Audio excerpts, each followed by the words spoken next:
महाराज भक्त प्रहलाद को बाबा नारद ने 27 प्रकार के नरकों का परिचय कराया। आप सब कथा में आते हैं महाराज, ये बड़ा दिव्य अवसर है। एक एक नरक में चोरी करने वाले का, कुदृष्टि रखने वाले का, चरित्रहीनता, स्वभावहीनता,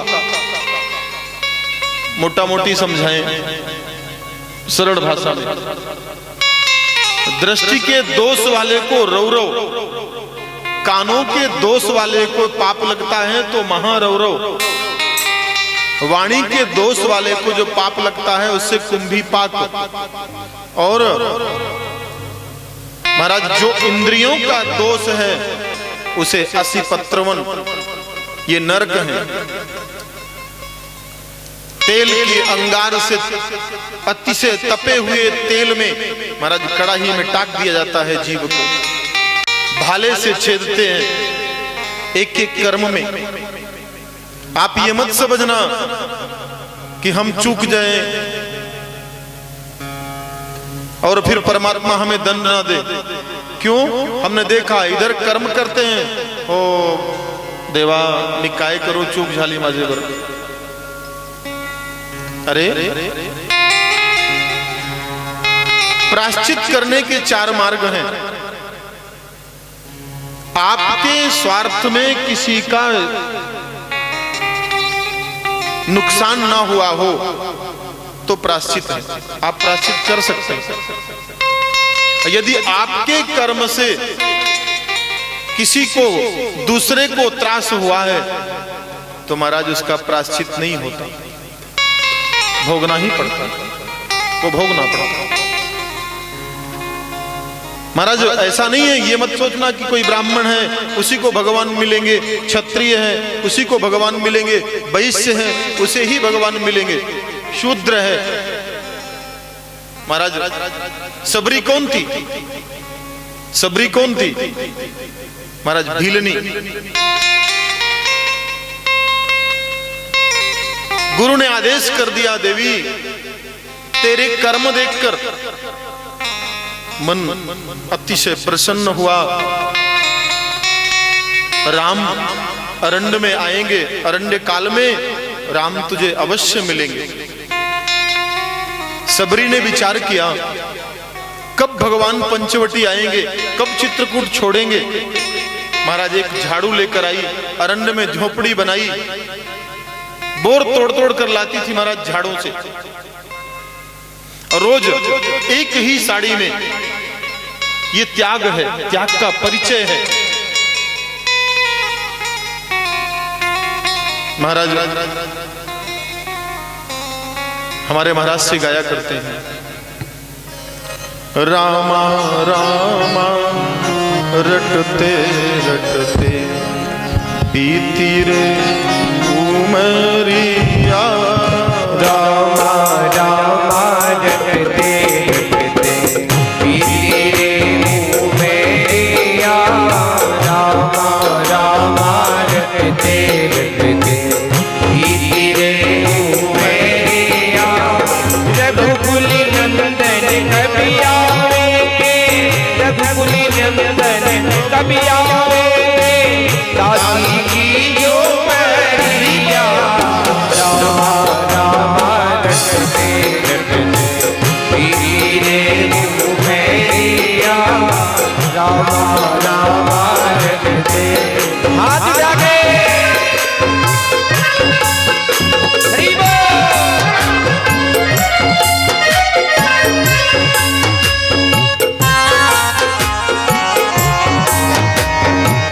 महाराज एक बार अवसर मिला है, सबरी की तरह प्रेम से, दोनों हाथ उठाकर प्रेम से मांगे। ये अवसर बार बार नहीं मिलने वाला। रामा रामा रटते रटते बीते रे उमरिया, रामा रामा रटते रटते बीती रे उमरिया। ए में सबरी भिलनी की जाई, भाव भजन ना जानू रे, मैं सबरी भिगनी की जाए, भाव भजन ना जानू रे। राम तेरे दर्शन के कारण बन में जीवन पाती रे। राम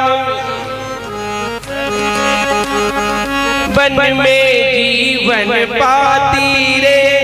चरण कमल से निर्मल कर दो, चरण कमल से निर्मल कर दो।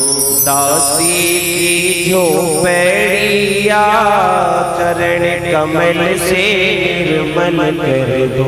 दासी की झोपड़िया रघुकुल नंदन कब आवेंगे, रघुकुल नंदन दासी की झोपड़िया रामा रामा रटते रटते बीते रे उमरिया। रामा रामा रटते रटते बीती रे उमरिया। जय महाराज, जीवन में यदि ईश्वर नहीं है तो फिर ईश्वर की गरज काहे? जीवन में यदि स्वर ना हो तो फिर ईश्वर का परिचय भी नहीं हो सकता। महाराज 27 प्रकार के नरक अतिशय त्रास देते हैं मनुष्य को। प्रत्येक पाप कर्म का परिणाम, पाप कर्म का फल उधर भोगना ही पड़ता है। इसलिए नारद बाबा से पूछा भक्त प्रहलाद ने, महाराज माझे वडील अतिशय मोठे राक्षस, संपूर्ण जीवन पाप कर्म किए। हिरण्यकश्यप पूरा जीवन महाराज पाप कर्म किए, इनको भी नरक में जाना पड़ेगा। बस महाराज इतनी कृपा करना, माझे वडील नरक में ना जाए। महाराज बाबा नारद कहते हैं हिरण्यकश्यप के लिए, भक्त प्रहलाद से बोले, बाबा नारद प्रहलाद, जिस घर में ऐसा भगवान का परम प्रिय भक्त प्रकट हो जाए, उस घर में यम पार्षद प्रवेश भी नहीं करते। उस घर में यमदूतों का काम नहीं है। महाराज देवताओं और राक्षसों का विशाल युद्ध हुआ, भयंकर युद्ध में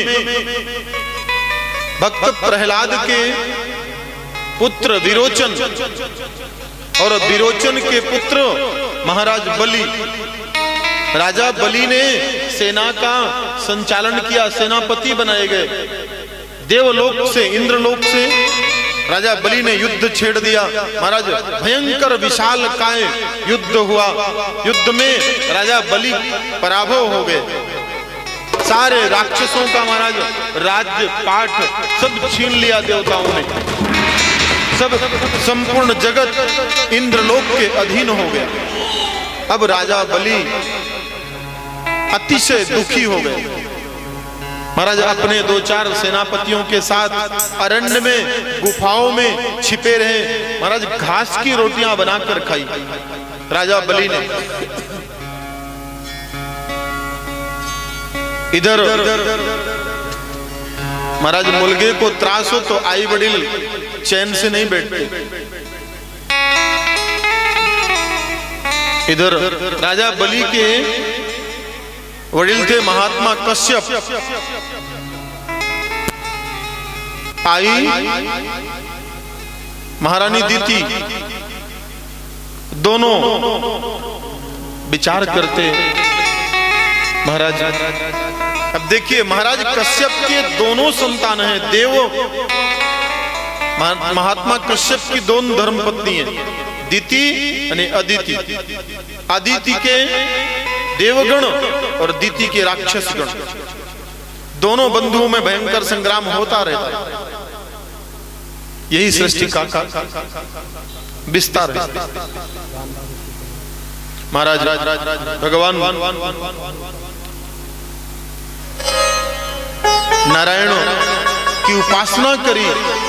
भागवत जी में एक दिव्य अनुष्ठान है संतति प्राप्ति के लिए। महारानी अदिति ने महात्मा कश्यप से विचार किया, आपको लगता नहीं महाराज बलि कितना दुखी है, सब राजपाट छीन लिया है देवताओं ने, कुछ तो उपाय करो। तो एक अनुष्ठान बताया, व्रत बताया। उस व्रत का नाम है पयोव्रत। महाराज जिसके पास संतति ना हो, अड़चन हो, कितना भी मोटा रास योग बिगड़ा हुआ हो, चाहे पत्रिका में संतति योग ना हो, फिर भी यदि नियम पूर्वक पयोव्रत अनुष्ठान का पालन करें, भगवान की पूजा करें, नियम से 15 दिवस का व्रत होता ही एक पक्ष का, मार्गशीर्ष में होता है। महाराज नियम पूर्वक यदि उसका पालन करेंगे तो संतति अवश्य गोविंद देते हैं, इसमें संशय नहीं। महारानी अदिति ने श्रद्धा पूर्वक नियम पूर्वक महाराज व्रत किया और भगवान नारायण को स्वयं अवतार लेकर समोर खड़ा होना पड़ गया। भगवान बामन के रूप में प्रकट हुए। सारे ऋषियों ने जयघोष किया, बोलिए बामन भगवान की जय। श्रोणायाम श्रवण द्वादश्याम मुहूर्ते अभिजित प्रभु सर्वे नक्षत्र ताराद्या चक्रतो जन्म दक्षिणम। महाराज बामन भगवान प्रकट हुए कौन से महीने में? सावन के महीने में। सावन का महीना, श्रवण नक्षत्र, द्वादशी तिथि, अभिजित मुहूर्त में भगवान बामन समोर खड़े हुए। अतिशय सुंदर भगवान का स्वरूप महाराज बामन अंगुल की लंगोटी। नारायण है साक्षात प्रकट हुए। तो महाराज आजकल हम जब हमारे घरों में संतति जन्म लेती है तो कैसे? बिना लंगोटी के, न कुछ लेकर आता है न कुछ लेकर जाता है। लेकिन भगवान तो सर्व सामर्थ्यवान है, लंगोटी पहन कर आए खाली हाथ।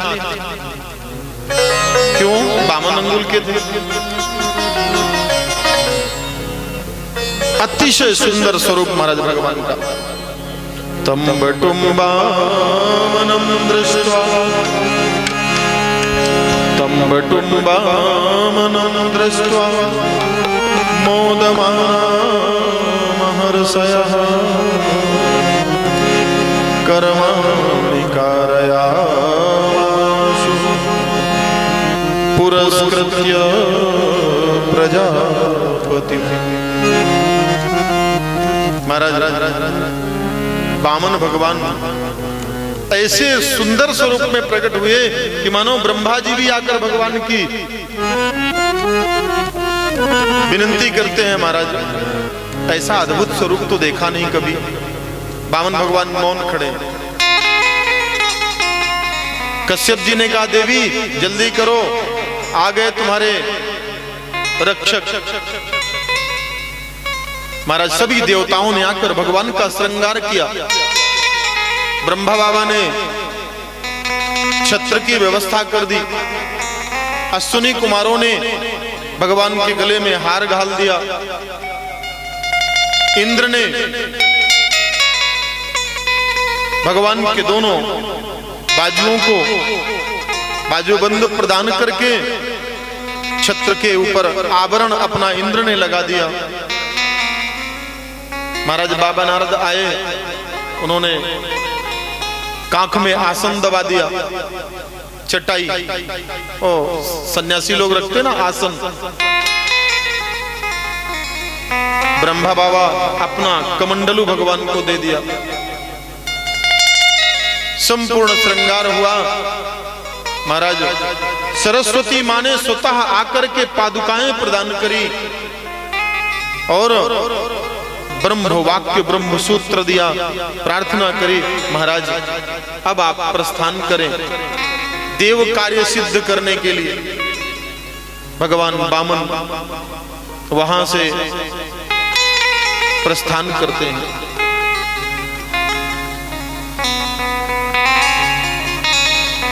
महाराज 3 महीने के भीतर राजा बलि का साम्राज्य इतना विशाल हो गया। गुरु शुक्राचार्य जी ने मार्ग दिखाया, राजन 1000 स्वामी लोगों को बुलाओ और पाद्य पूजा करो, जीवन कराओ, दक्षिणा देकर सम्मान से सत्कार करके विदाई करो, और जब आशीर्वाद का वक्त आए तो आशीर्वाद में मांग लो, त्रिलोक विजयी हो जाओ। महाराज राजा बलि ब्राह्मणों को बुलाकर सत्कार करता है और ब्राह्मणों से आशीर्वाद लिया। ऐसा रथ दिव्य तैयार करके दे दिया महाराज राजा बलि को ब्राह्मणों ने कि 1000 सूर्य प्रकाश उस रथ से आ रहा है। जैसे ही इंद्रलोक में गए राजा बलि, ब्रह्मा जी ने भगवान नारायण से पूछा, अरे भाई इतना दिव्य तेज प्रकाश किसका है? भगवान ने ब्रह्मा जी को आदेश किया, सारे देवगणों को कह दो जाकर लुप्त हो जाएं, छिप जाएं, नहीं तो आज बलि से कोई विजय प्राप्त नहीं कर सकता। महाराज एक पल में राजा बलि ने सारा देवताओं का साम्राज्य छीन लिया। अब देवता अरण्य अरण्य भागने लगे। शुक्राचार्य जी ने आदेश किया, राजन 1 संबर यज्ञ पूर्ण करो धरती पर, शतक्रतु बन जाओ, तो फिर तुम्हारी गद्दी इंद्रासन की तुमसे कोई छीन नहीं सकता। राजा बलि को मार्ग मिला। महाराज 99 यज्ञ राजा बलि ने पूर्ण कर दिए। 100वां यज्ञ हुआ और 100वें यज्ञ में मानो भगवान अवतार लेते हैं, पर एक लक्ष्य नहीं होता भगवान का, अनेकों लक्ष्य होते हैं भगवान के अवतार के। भगवान वामन वहां से नन्हे नन्हे पाए महाराज, सारे देवगण मुस्कुरा रहे हैं भगवान को देखकर, कैसी लीला करते हैं महाराज। भक्तों के हित विप्रधेनु सुर संत हित लीन मनुष्य अवतार, निज इच्छा निर्मित नुमाया गुण गोपार। भगवान भक्तों के कल्याण के लिए नाना प्रकार के स्वरूप धारण करते हैं। अब वामन भगवान का स्वरूप महाराज, अगर कोई नाटा दिखाई दे जाए तो लोग हंसते हैं। गली से निकल जाए कोई नाटा, नाटे को क्या कहते हैं? नाटे को मराठी मध्ये काय म्हणतात? बुटका, बुटका। अब सोचिए भगवान कैसे कैसे रूप धारण करते हैं। देवगण भगवान को देखकर हंसते हैं, जैसे बुटके को देखकर हम आप लोग हंसते हैं ना, तो भगवान को देखकर देवगण हंसते, परंतु भगवान मुस्कुराते नहीं। भगवान अपने लक्ष्य पर, भगवान का ध्यान लक्ष्य पर केंद्रित है। जल्दी से राजा बलि के द्वार पर जाऊं। भगवान जब चले तो बाबा नारद समोर खड़े, बाप प्रभु। तुरंत बाबा नारद को नमस्कार किया भगवान ने कमंडलू रखकर। बाबा नारद हंसते हैं, हे दीन बंधु, कम से कम मुझसे तो लीला मत छिपाइए। भगवान मुस्कुराते भी नहीं है, बाबा समझ जाएगा तो बाबा चिढ़ाएगा। भगवान मुस्कुराए नहीं। बाबा नारद जब देख लिए, एक बार छेड़ा, 2 बार छेड़ा, भगवान ने बाबा नारद को बस नमस्कार किया, नमस्तुभ्यम, लेकिन मुस्कुराए नहीं। वैसे भगवान का स्वभाव ही मुस्कुराना है।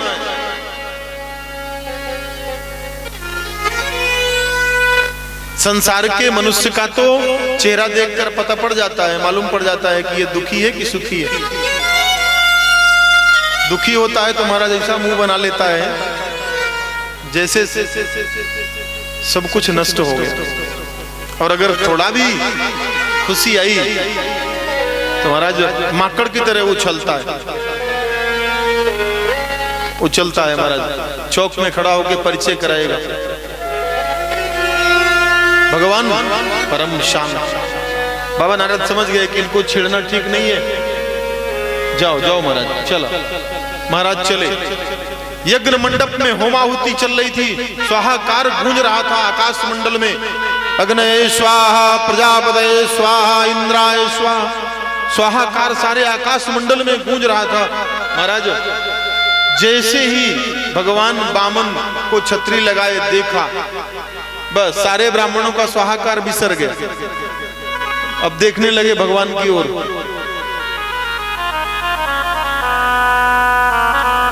अतिशय सुंदर स्वरूप भगवान का।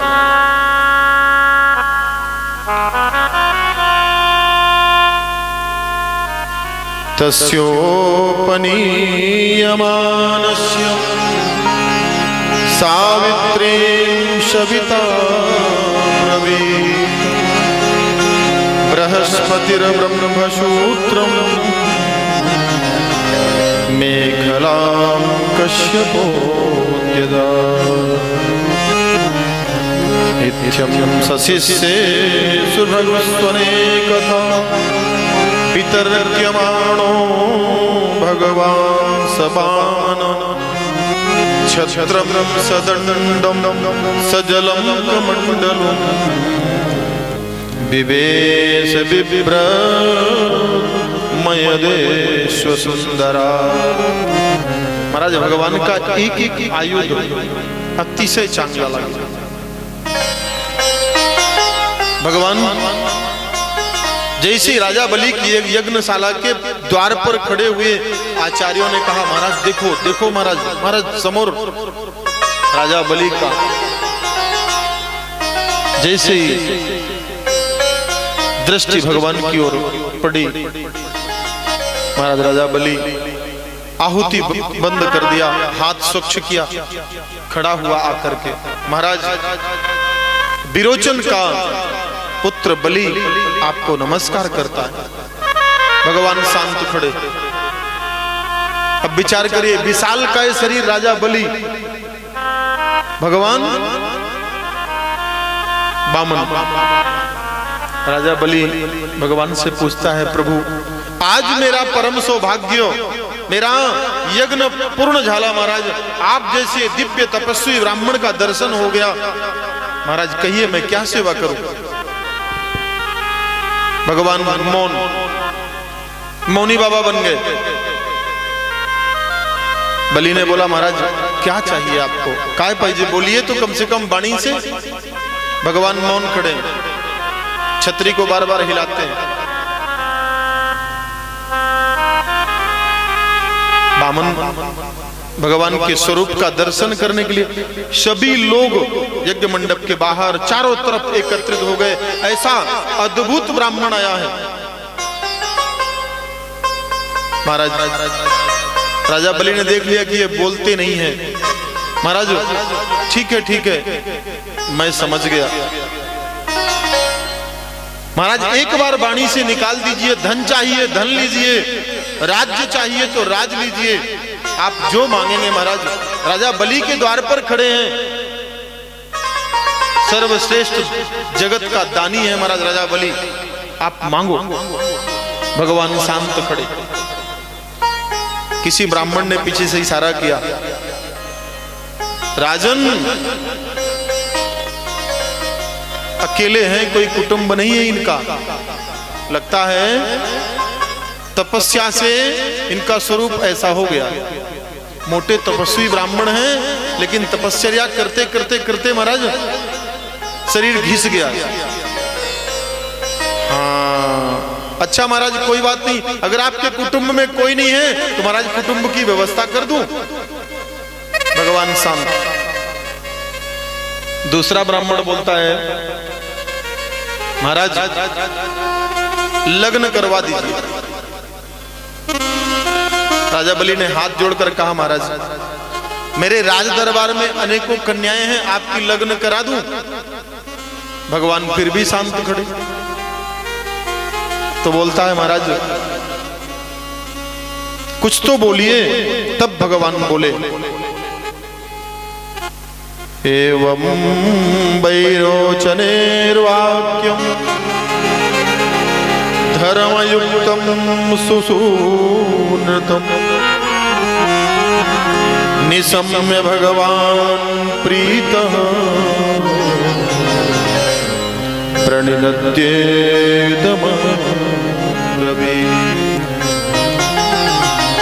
भगवान ने जब बोलना शुरू किया तो महाराज पानी कैसी निकली, राजन तुम्हारी कीर्ति दिवस रात्रि 24 तास बढ़े, यश बढ़े, तुम्हारा कल्याण हो, तुम्हारे कुटुंब का कल्याण हो। महाराज मोटे मोटे आशीर्वाद देना वामन भगवान ने शुरू कर दिया। राजा बलि, अब महाराज जगत में कोई ऐसा है जो स्वतः की कीर्ति सुनने में प्रसन्न ना हो? जगत में कोई मनुष्य ऐसा है जो स्वतः की कीर्ति से प्रसन्न ना हो? राजा बलि अत्यंत प्रसन्न हुए, ब्राह्मणों की ओर देखते हैं, देखो मेरी कीर्ति। भगवान ने कहा, देखो तुम्हारा कुटुंब, आजोबा पंजोबा, तुम्हारे किन की कीर्ति गाऊं राजन? पहले अतिशय बड़ाई करी महाराज, अतिशय बड़ाई। राजा बलि ने सुनकर के भगवान से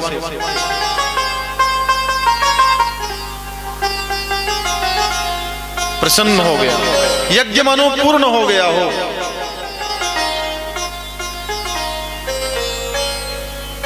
लेकिन भगवान कुछ मांग नहीं रहे।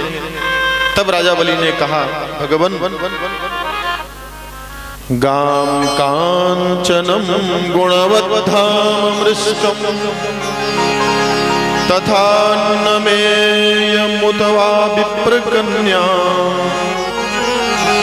ग्रामान् समृद्धास्तुरगान् गजानवान् रथास्तथार्हतमसं प्रचीक्षत। महाराज एक बार, दो बार, चार बार जब विनती करी तब भगवान ने कहा, राजन एक बात बताओ, तुमने कहा मैं लग्न करा दूं, आप कुटुंबी अकेले हो। राजन लग्न तो करा दोगे ठीक है, लेकिन पोट कैसा भरे? अब बाइकू हो जाएगी तो स्वतः के लिए तो पोट भरने की व्यवस्था है, लेकिन कुटुंब हो जाएगा तो पोट कैसे भरे? बोले राजन, राजा परीक्षित बोले, महाराज वामन भगवान राजा बलि से यही शब्द क्यों प्रयोग करते हैं? शुक्राचार्य जी कहते हैं, राजन भगवान पहले बलि के एक एक विवेक को जागृत करते हैं। इधर राजा बलि ने जब देख लिया कि अब भगवान कुछ बोल रहे हैं, उपदेश करते हैं, तो राजा बलि ने कहा, महाराज लग्न करा दूंगा। आप जिस राजा के समोर खड़े दान मांगने, महाराज कोई छोटा मोटा राजा नहीं है, अतिशय मोटा साम्राज्य है। महाराज 2, 5, 10 गांव दे दूं, सेना दे दूं, सेवक सेविकाएं दे दूं, आप आदेश तो करो, आज्ञा करो। भगवान वामन बोले, राजन ठीक है, लग्न भी करा दोगे, सेना भी हो जाएगी, सेवक भी हो जाएंगे, लेकिन राजन एक बात बताओ। क्या महाराज? अब कुटुंब होगा, कुटुंब में मैयत भी होगी। कुटुंब होता है तो जीना मरना लगा, जन्म और मृत्यु, तो मैयत भी होगी तो रोने वाले किधर से लाऊंगा? मैयत में लोग रोते हैं ना, हाय हाय कैसा रोते हैं महाराज। शमशान में बैठेंगे, अंत्येष्टि क्रिया में बसे, भाऊ अतिशय चांगला माणूस आहे, अब घर आए, उधर बोलेंगे मोटे मोटे शब्दों, महाराज उत्कृष्ट विचार सब व्यर्थ है, सगड़ बेकार है, हमको भी जाना है।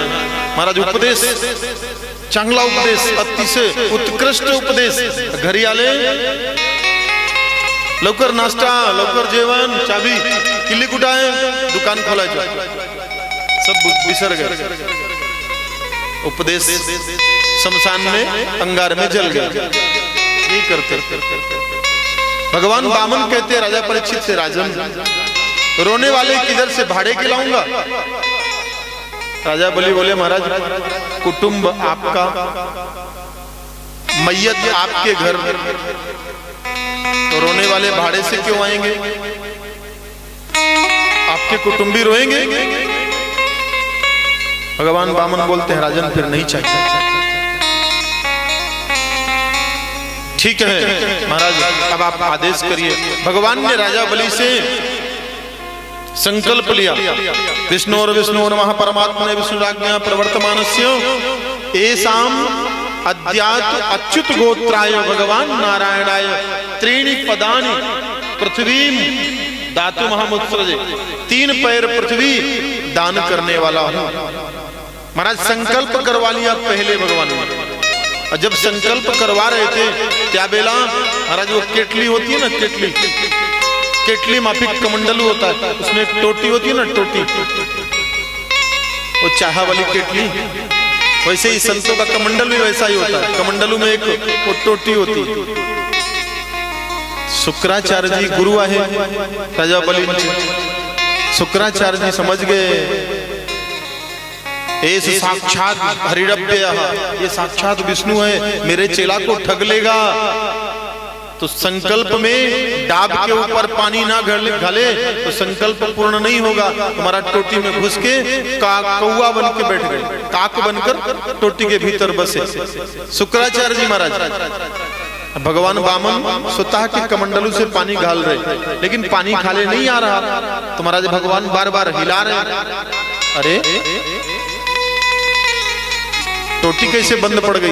महाराज उधर एक डाब का सीख पड़ा, भगवान ने सीख उचाया, टोटी में ठोक दिया। महाराज शुक्राचार्य जी की एक आंख समाप्त। शुक्राचार्य जी बाहर निकल के खड़े, शुक्राचार्य जी की एक आंख समाप्त। महाराज तब से आज भी संसार में काक स्पर्श करते ना मैयत के वक्त, काक स्पर्श, काक स्पर्श नहीं किया तो महाराज ऐसा रोएंगे, अरे राम राम। ये काक स्पर्श कोई शास्त्रीय प्रमाण नहीं है, केवल एक परंपरा है, याद रखना। काक स्पर्श कोई शास्त्रीय प्रमाण नहीं है, केवल एक लोक रीति है, बाकी कहीं नहीं। महाराज जब से भगवान ने काक की एक आंख छीन ली, तब से आज तक संसार भर के काक एक आंख वाले होते हैं। देखा है कि नहीं? काक एक आंख का होता है ना, दूसरी आंख नहीं होती काक के। महाराज भगवान ने परिचय कराया कि भाई दान में किसी के बाधा नहीं डालनी चाहिए। एक आजकल संसार में भी मोटे मोटे दानी हैं। दान में महाराज माताओं का बड़ा श्रेय है, मातृशक्ति का दान में मोटा श्रेय है, दानी जास्ती होती है। जिधर भी हम जाते महाराज कथा में, उधर बंधुओं की तरफ से दान कभी नहीं मिलता, बहुत कम। माताएं महाराज जी अच्छी बात है भाई, एक को दान करना चाहिए। एक सेठ जी थे महाराज, सेठ जी कंजूस, अतिशय कंजूस। कंजूस को क्या कहते हैं मराठी में? कंजूस। महाराज एक सेठ जी अतिशय कंजूस, सेठानी उदार, सेठानी अब बुढ़ापा आ गया, घरी महाराज संतति ना है, लेकिन जोड़ रहे एक एक पाई, पानी बाढ़े नाव में, घर में बाढ़े दाम, दोनों हाथ उलीचिए, ये सज्जन का काम, नहीं तो बुढ़ाई देगा, बूढ़ी जाए महाराज। नाव में पानी बाढ़ ले, अब अगर दोनों हाथ से आप जल्दी जल्दी नहीं फेंके घाई करके तो बूढ़ जाए। और घर में दाम बढ़े और आप दोनों हाथ से दान नहीं करो तो समझ लो बुढ़ाई देगा, छोड़ेगा नहीं। लक्ष्मी का काम है चलाए मन, संसार को चलाना। एक सेठ जी, सेठानी बेचारी अतिशय दयालु, और सेठ जी महाचुप्पू। सेठानी बोली ऐसा करिए, एक बार थोड़ा दान कर लीजिए। बोले दान का है, दान नहीं करना। बोले ठीक है दान मत करो, कोई बात नहीं, लेकिन गंगा स्नान तो कर लो, पाप धुल जाएंगे। काशी तीर्थराज प्रयाग जाकर एक बार गंगा में बुड़की लगा लो, पाप धुल जाएंगे, उद्धार हो जाएगा। गंगा में बुड़की लगा लो। सेठ बोला देखो 2-4 टका खर्च हो जाए,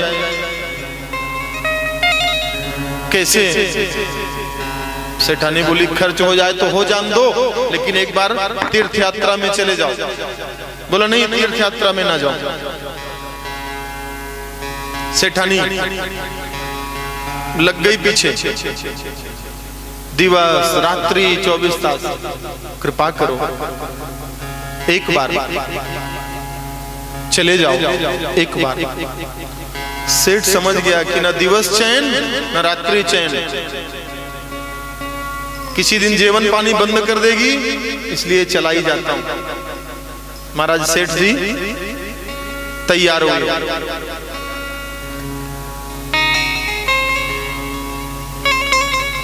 चले काशी। काशी पहुंच ले महाराज सेठ जी। अब विचारते गंगा में अंगोई करूं, घाट में मोटे मोटे पंडा पकड़ लेंगे, दान करो, संकल्प करो, गोदान करो, धान्य दान करो, अन्न दान करो, फंस जाऊंगा। किधर अंगोई करने के लिए अब जगह देख रहे हैं सेठ जी, किधर जगह मिले जिधर पंडा ना हो। तो महाराज काशी में 80 घाट है, सबसे सुंदर स्नान करने के लिए। घाट में पंडा तो रहते हैं, स्नान करो पर दान करो, महाराज उद्धार हो जाए जीवन का। लेकिन नहीं, सेठ जी विचारते स्नान भी हो जाए और दान से भी बच जाऊं, दान न करना पड़े। महाराज संध्याकालीन बेला आई, संध्याकाल सेठ जी विचार करते संध्याकालीन बेला में सब पंडा लोग सगड़े अपने अपने घर चले जाएंगे, तो मैं आराम से स्नान करूंगा। महाराज घाटों में गर्दी रहती है, गंगा के घाट में गर्दी मोटी। शमशान घाट में गए। शमशान घाट का दूसरा नाम हरिश्चंद्र घाट। काशी में जिस घाट में महाराज हरिश्चंद्र जी ने अपने हस्तों से अपने संतति का सत्कर्म किया, हरिश्चंद्र घाट नाम है उस घाट का। हरिश्चंद्र घाट में गए महाराज सेठ जी, और देखा चारों तरफ सन्नाटा, शांत वातावरण, किधर कोई दिखाई नहीं दिया। महाराज कपड़े बाहर टाके और सावकाश सावकाश सेठ जी भीतर घुसले गंगा जी पर, नाक दबाई और हर हर गंगे।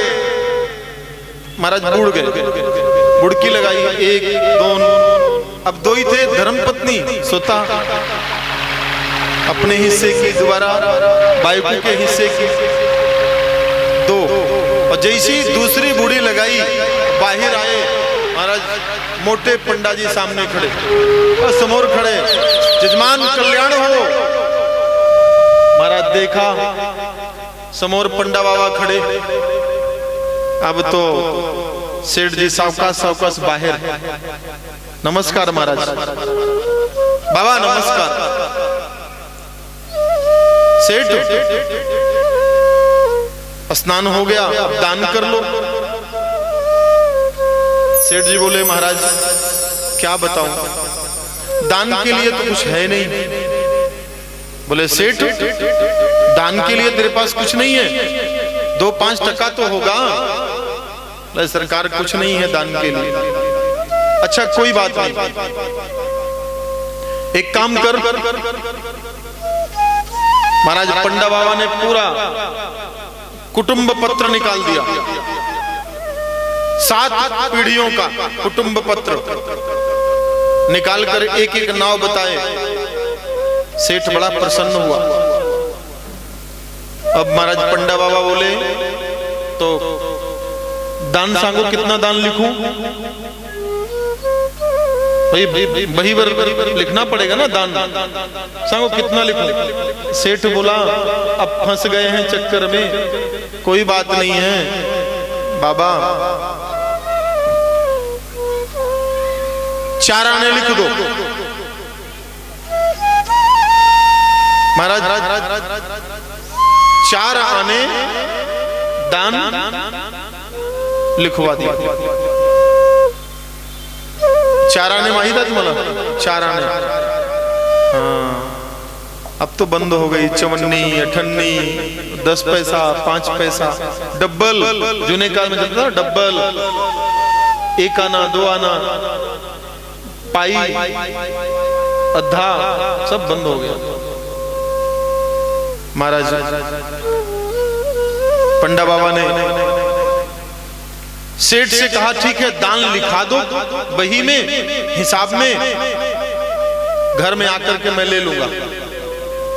सेठ सोच में पड़ गया, अरे राम राम बाबा घर कैसे आएगा? बोले ठीक है महाराज 4 आने लिख लो, जब घर में आना तब ले लेना। 4 आने लिखा दिया। महाराज 3 महीने संपला, 3 महीने बीता। नंतर पंडा बाबा काशीतून महाराज सेठ जी के घरी आले, बाहर खड़े, जय विश्वनाथ। अब महाराज सेठ जी ने जैसे पंडा बाबा की आवाज कान में सुनी, सेठानी को बुलाया, लौकरान बाहर बाबा है ना, त्यांना सांगा सेठ घरी नाही। महाराज सेठानी बाहर जाकर बोली, महाराज नमस्कार, कल्याण हो बेटा, सेठ जी हैं? सेठ जी घरी नहीं है, बाहर गए। महाराज तिरका दिया उधर से। अब सेठ जी बाहर कैसे निकले? पंडा बाबा बोले सेठानी को, ठीक है काही अडचण नाही, मी जाणार आहे आता संध्याकालीन परत। अब सेठानी ने आकर बोल दिया संध्याकालीन फिर से आने को बोल कर गए हैं। अच्छा, अरे वो नहीं आएंगे, अब 4 आने के लिए इधर क्यों आएंगे? महाराज संध्याकालीन बेला हुई, पंडा बाबा बाहर खड़े, जय विश्वनाथ। अब सेठ जी घाबरले महाराज, हो कसे 54 बचे, लहान लहान मुला मुली बुलाया। पंडा बाबा को बोल दो, बाबा उद्या सकाळी तुम्ही अनार घरी, बोल दिया। पंडा बाबा बिचारे ठीक है चलो, उद्या सकाळी। महाराज जैसे रात्रि संपली सकाळी, बाबा खड़े नाश्ता कर रहे थे सेठ जी, जय विश्वनाथ। बाबा जी नाश्ता की टाट खिसकाए, हे देवा कसा फसले। बाइक को बोला, बाबा को बोल सेठ जी हजार पढ़ ले। महाराज भीतर काठ में रजाई, वह रजाई ली। अब सेठानी आकर, महाराज रात्रि जास्ती थकान हो गई, सेठ जी हजार पढ़ ले। महाराज ओह हजार पढ़ ले, हाँ ठीक है ठीक है। औषधि दिला का है? हाँ महाराज। काया है? अड़चन का है? डॉक्टर वैद्य जी है का? महाराज बड़े संबोधन पूर्ण। सेठानी बोली हाँ हाँ औषधि ली है, थोड़ा आराम हो जाएगा, फिर दुकान जाएंगे। महाराज आप जाओ। चला हो सेठानी मी जाणारा आता बर काय दुपारी परत। महाराज फिर से दोपहर में आऊंगा। चले गए। अब दोपहरी सेठ जी की दुकान के बाहर खड़े हुए पंडा बाबा, दुकान के बाहर खड़े देखा दुकान बंद।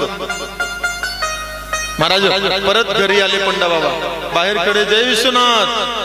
जैसे ही सुना कानों में आवाज, महाराज बच्चों को बोला जाकर बोल दो बाबा को, बाबा जास्ती तबीयत बिगड़ ली। महाराज लहान लहान मुला मुली बाहर बोल दिए नमस्कार करके, बाबा वडिलांची तब्येत जास्ती बिघडली आहे, एवढं तुम्ही पुढे चला। महाराज टिरका दिया, बाबा बैठ गए, आसन घाला, बाहर बसे। अब बाबा बाहर बसे, अब काय करें? सेठ जी बोले अब तो खतरा है, किधर जाएंगे? बाहर तो जाना पड़ेगा घर के। पंडा बाबा बाहर बैठे बंदोबस्ती में, सेठ तो मिलेगा। अब 1 तास बीता, 1.5 तास बीता। महाराज पंडा बाबा एक बार मुलगी आवे, फिर मुलगा आवे, बायकू आवे, बाबा बसना है बाहर। अब सेठ जी ने विचार किया, हो देवा कैसे करूं? सेठ जी ने बोला जाकर बाबा को बोल दो। सेठ जी गए, मैयत जाली महाराज सेठ जी, और जोर जोर से रोना शुरू करो। सेठानी, अब सेठानी ने रोना शुरू किया जोर जोर से, तो बेचारे बच्चों का क्या दोष, वो भी जोर जोर से रोने लगे। ओह महाराज जैसे ही स्वर सुनाई दिया, सब पड़ोसी लोग इकट्ठे होने लगे। ओह अभी तो सेठ जी ने बाहर निकल के नाश्ता किया, अभी तो सुपारी खाकर आए, ऐसे कैसे हो गया, क्या हो गया? सारा पड़ोस एकत्रित हो गया। पंडा बाबा बाहर बसे, अब वो सेठानी बाहर आई, महाराज सेठ जी गईले। ओहो हो ये तो बड़ा, हे राम राम राम, दुख की बात है ये। सेठ पंडा बाबा बोले ये दुख की बात है। और दुख की घड़ी में तो सेठानी बोलती है, बाबा आप जाओ, ये जो मुलगा है जब ये मोटा हो जाएगा, कमाई करेगा, फिर घाट में आएगा, आपका जो दान है, ऋण है, चुका देगा। पंडा बाबा बोले, देवी सेठ काशी तक गया, काशी में जाकर उसने चवन्नी दान में लिखाई, मैं दान लेने के लिए अपेक्षा नहीं रखता हूं देवी, लेकिन सेठ माझा अतिशय प्रिय मित्र है। अब मित्र की मैयत हो जाए और बिना संस्कार के मैं वापस काशी चला जाऊं, अब तो मित्रता निभाऊंगा और सेठ को शमशान घाट में बार के जाऊंगा। महाराज पंडा बाबा तैयार हो गए, सेठ जी की अर्थी सजाई गई, अर्थी सजी, 4 कांधे चले, शमशान घाट, चिता बनी, चिता में अर्थी को लगा दिया गया। जैसे महाराज अर्थी को चिता में लगाया गया, पंडा बाबा सर्वप्रथम मुर्गे को पकड़ के लाए, संस्कार स्वतः नहीं करोगे। पंडा बाबा बुद्धिमान थे महाराज, उनका कर्म ही है संस्कार करवाना, दाह संस्कार। अब सेठ बेचारा अर्थी में पड़े सोच रहा है, अंगार लगने वाला है, अंगार लगेगा, अंगार लगेगा। महाराज मुर्गे को पकड़ के हाथ पकड़ा पंडा बाबा ने, अंगार लगाया बांबू में, बोला बेटा चल अब संस्कार करवा दे। और जैसे ही महाराज अंगार लगा, सेठ बाहर कूदे और भागे। सारे गांव ने, सेठ प्रेत बन गया, भूत बन गया, पकड़ो पकड़ो पकड़ लो पकड़ लो, सब ने पकड़ लिया और जबरदस्ती चिता में डाल दिया। पंडा बाबा ने रोक लिया, छोड़ दो छोड़ दो, मैं समझ गया। सेठ जी को पंडा बाबा ने समोर बुलाया, अरे मित्र, चवन्नी के लिए प्राण का त्याग करता है। अति से प्रसन्न हुआ महाराज। पंडा बाबा कोई और नहीं, साक्षात विश्वनाथ भगवान प्रकट हो गए। विश्वनाथ भगवान उसकी कंजूसी देखकर, बारे कंजूस, चाराने के लिए प्राण भी देने को तैयार है। पंडा बाबा रूप त्याग कर भगवान महादेव स्वतः प्रकट हुए और बोला, देख तेरी कंजूसी से अति से प्रसन्न है, मी खुश आहे, मांग वरदान मांग। तुला काय पाहिजे?